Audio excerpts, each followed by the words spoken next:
Red బులెటిన్లో breaking చూస్తున్నాం. Hyderabad నార్సింగిలో engineer దారుణ హత్యకు గురయ్యాడు.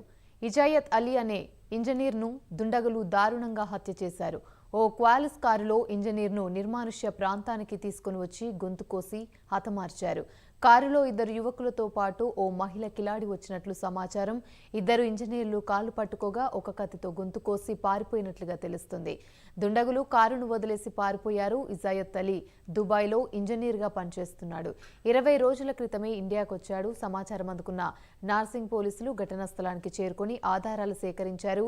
ఇజాయత్ అలీని ఎందుకు హత్య చేయాల్సి వచ్చింది, కారులో అతన్ని ఏమని చెప్పి తీసుకుని వచ్చారు అనే కోణంలో పోలీసులు దర్యాప్తు చేస్తున్నారు.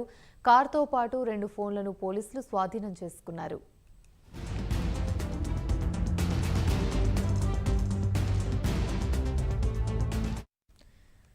హైదరాబాద్ నార్సింగిలో ఇంజనీర్ దారుణ హత్యకు గురయ్యాడు. ఇజాయత్ అలీ అనే ఇంజనీర్ని దుండగులు దారుణ హత్య చేశారు.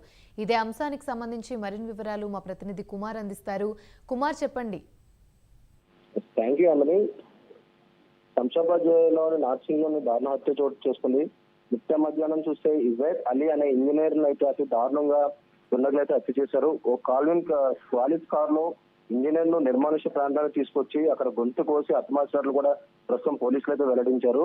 ఏదైతే కార్ లో వచ్చారో ఒక ఇద్దరు యువకులతో పాటు ఒక కిలాడి లేడీ కూడా వచ్చినట్లు ప్రస్తుతం పోలీసులు అయితే గుర్తించారు.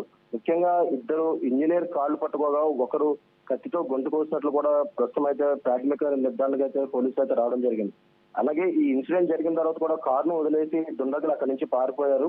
ముఖ్యంగా చూసుకున్నట్టయితే ఇజాయత్ అలీ దుబాయ్ లో ఇంజనీర్ గా పనిచేస్తున్నాడు. గత 20 రోజుల క్రితం ఇండియాకి అయితే తిరిగి వచ్చాడు. ఒకటవుతున్న ఘటనా స్థలాన్ని కూడా ప్రస్తుతం నార్సింగ్ పోలీసులు అయితే చేరుకున్నారు. ముఖ్యంగా రంగంలో కూడా ఒక క్లూస్ టీం బృందాలు కూడా దిగాయి. అక్కడ దానికి సంబంధించిన ఆధారాలు కూడా సేకరించినట్లు కూడా ప్రస్తుతం అయితే తెలుస్తుంది. ముఖ్యంగా ఈ హత్యకు సంబంధించి ఎలాంటి కారణాలు అయితే ప్రస్తుతం పోలీసులు అయితే నిర్ధారించలేదు. ముఖ్యంగా అతను ఇంజనీర్ అక్కడికి ఎందుకు తీసుకొచ్చారు, అలాగే ఎంతమంది ఈ ఇన్సిడెంట్ లో పాల్గొన్నారన్న కోణంలో ప్రస్తుతం పోలీసులు అయితే దర్యాప్తు చేస్తున్నారు. ఏదైతే ఇంజనీర్ ఇజాయత్ అలీ గత కొన్ని సంవత్సరాలుగా దుబాయ్ లో అయితే పనిచేస్తున్నాడు. ఇండియా కూడా ఒక 20 రోజుల క్రితం తిరిగి వచ్చాడు. ప్రస్తుతం ఈ ఇంజనీర్ ని ఎందుకు చంపాల్సి వచ్చిందనే కోణంలో అయితే ప్రస్తుతం పోలీసులు అయితే విచారిస్తున్నారు. అలాగే అక్కడ ఉన్న సీసీటీవీ ఫుటేజ్ ను కూడా పరిశీలిస్తున్నారు. ముఖ్యంగా ఈ ఇన్సిడెంట్ మొత్తం కూడా ఒక నిర్మానుష్య ప్రదేశంలో జరగడంతో ప్రస్తుతం కొన్ని క్లూస్ టీమ్స్ కూడా అలాగే పోలీసులు కూడా కొన్ని బృందాలుగా ఏర్పడి ప్రస్తుతం ఎవరైతే ఈ దుండగులు ఉన్నారో వీళ్ళని పట్టుకోవడం కూడా ఒక ప్రత్యేక బృందాలు కూడా ఏర్పాటు చేసి గాలిస్తున్నట్లు తెలుస్తుంది. Right, thank you.